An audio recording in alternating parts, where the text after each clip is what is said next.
Hey guys, welcome back to my channel Sociology with Mahima. Today we are going to understand one of the most important tools used in sociology and the social sciences, the comparative method. The comparative method is essentially a systematic way of studying society by comparing two or more social units. These units could be entire societies, culture, social groups, institutions, or even different historical time periods.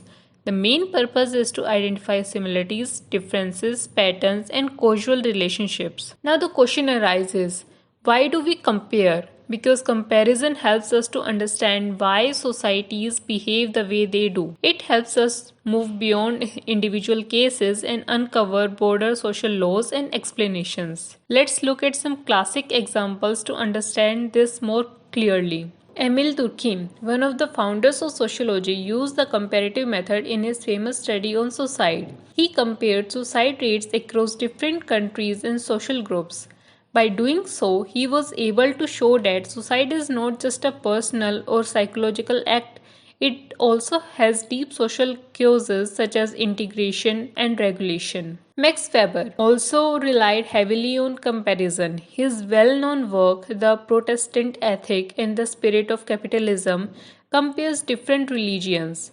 Weber observed that societies influenced by Protestantism developed modern capitalism earlier than others. Through comparison, he explained how religious values and worldview can shape economic behavior. In linguistic anthropology, scholars compare different cultures to understand patterns of kinship, marriage system, naming traditions, and social roles. By studying multiple societies side by side, they uncover how similar problems are solved in different cultural ways. Let us take a deep look at the characteristics of the comparative method. The first major characteristic of the comparative method is that it is planned and systematic. This means that comparisons are not done randomly or casually. Researchers intentionally select specific societies, groups, institutions, cultures, and historical periods, and then compare them using clear criteria. The ideal is to follow a logical process so that the comparison is meaningful and scientifically valid. Second is identify similarities and differences.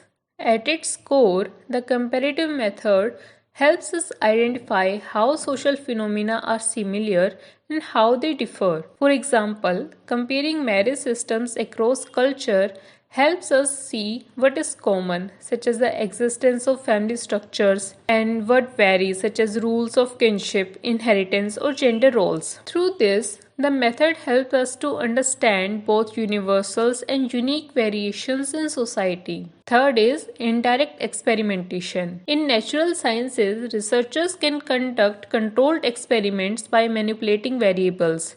But in social sciences, such controlled experiments are extremely difficult. We cannot isolate societies or manipulate social structures. Therefore, the comparative method becomes a kind of indirect experimentation. By comparing different societies or groups, we observe how the same variable behaves in different conditions. This allows researchers to draw causal links even when direct experiments are impossible. Fourth is belief in the possibility of a natural science of society. The comparative method is built on a belief shared by many classical sociologists that society can be studied scientifically, just like natural phenomena. Thinkers like 𝐂𝐨𝐧𝐭𝐞𝐳, Durkheim, and Spencer believe that social life follows certain laws and patterns, and these can be discovered through systematic observation and comparison. Fifth is goal of detachment and link with evolutionary theory. Another feature is the goal of scientific detachment, meaning the researcher should avoid personal bias and look at societies objectively. However, historically, the method was also tied to the theory of evolution, especially in early anthropology. Researchers often viewed some societies as primitive and others as advanced, which today we recognize as problematic. But this historical link shows that the comparative method developed during a time when evolutionary thinking shaped social theory. Sixth is influence of organic analogy. Classical sociologists, especially Herbert Spencer, use the organic analogy analogy, comparing society to a living organism. This analogy influenced comparative studies by encouraging researchers to look at how different parts of society function, how they relate to each other, and how they contribute to the overall stability or change of the social system. Such thinking shaped the way comparative studies were conducted in early sociology. Seventh is intent to have systematic comparison. Finally, the comparative method is characterized by a strong intention to make comparison systematic rather than the impressionistic. This means clear hypotheses, well-defined variables, consistent frameworks, empirical data are used to ensure that the comparison produces reliable knowledge.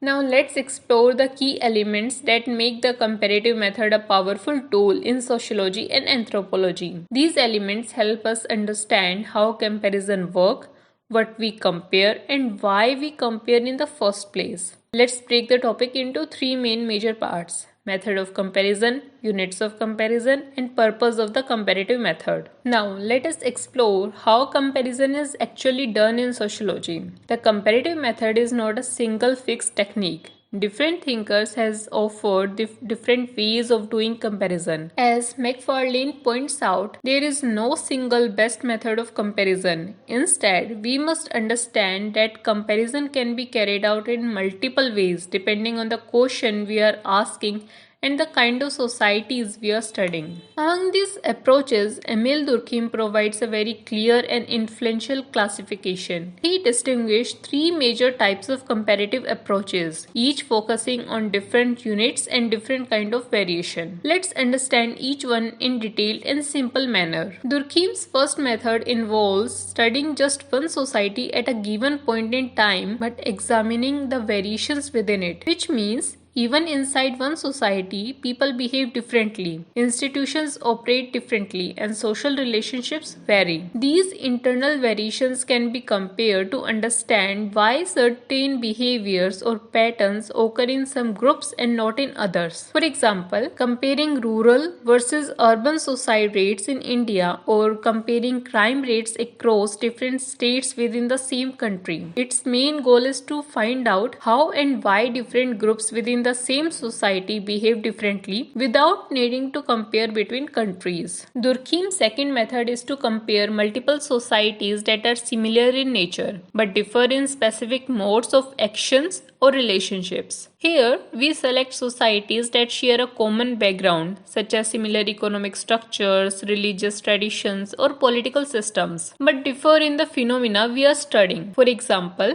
comparing France and Germany in terms of suicide rates, both industrial societies but with different religious compositions. In similar societies, the difference in a particular behavior become easier to identify and explain. The main goal here is to isolate specific factors by comparing societies that are alike but show variations in one key aspect. This method is powerful because it reduces cultural differences and focus on internal social variations. The third method compares many societies that are very different from each other but share one identical feature that can be studied across them. It means even if societies differ in culture, economy, or political system, they may share certain common phenomena like religion, family structure, or rituals. These shared features provide a basis for comparison. For example, comparing ancient Egypt, modern India, and tribal Australia to study the institution of marriage. Its main goal is to trace long-term social change and understand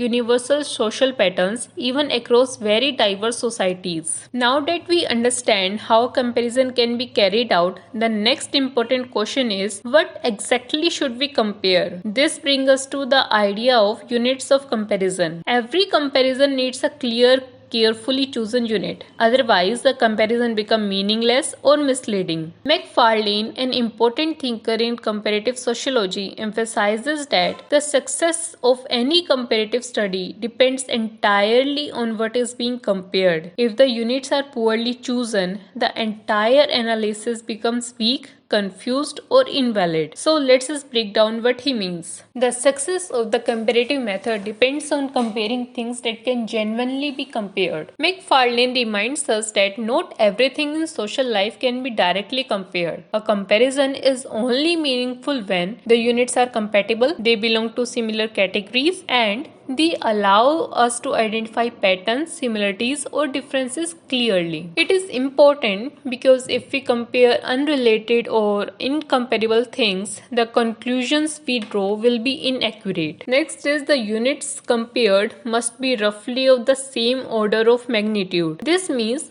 that the units should be similar enough in scale, size, and complexity so that the comparison can be fair and useful. McFarlane's point is choose units that operate at the same level or scale so that the comparison yields sensible results. Last is things must be of the same class or order for comparison to be effective. This is another crucial condition. The units must belong to the same category or type even if they differ in details. This principle ensures that we compare like with like. When we talk about the comparative approach in sociology, we often focus on how and what we compare. But McFarlane tells us something even deeper. Why we compare at all?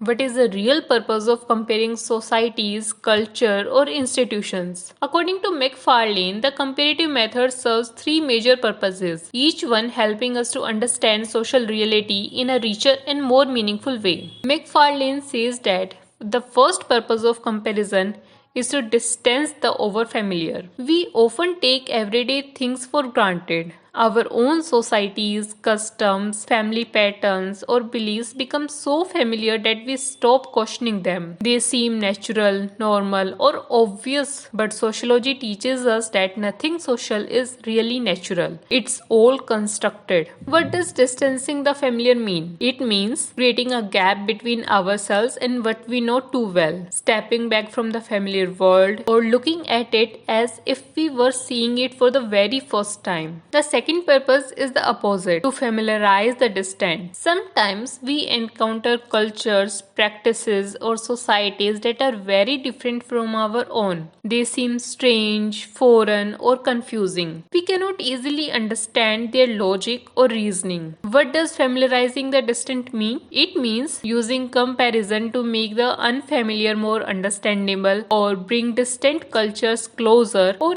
enter the mindset and logic of societies different from ours. Comparison builds a bridge between us and them. Slowly, the strange becomes understandable. Comparison turns distance into comprehension. The third purpose is especially important in sociology, to make absence visible. Often, the most interesting or important insights come not from what is present but from what is absent. But absence are easy to miss because we do not usually think about what is not there. The comparative method highlights these hidden absences. When we compare two societies, one might have something the other lacks, or certain institutions may exist in one but be absent in another, or specific behaviors or norms may appear in one setting but disappear in another. Through comparison, these absences become noticeable. In this way, comparison reveals what we never thought to look for. That's all for today's video. Thank you for joining the class. See you in the next video.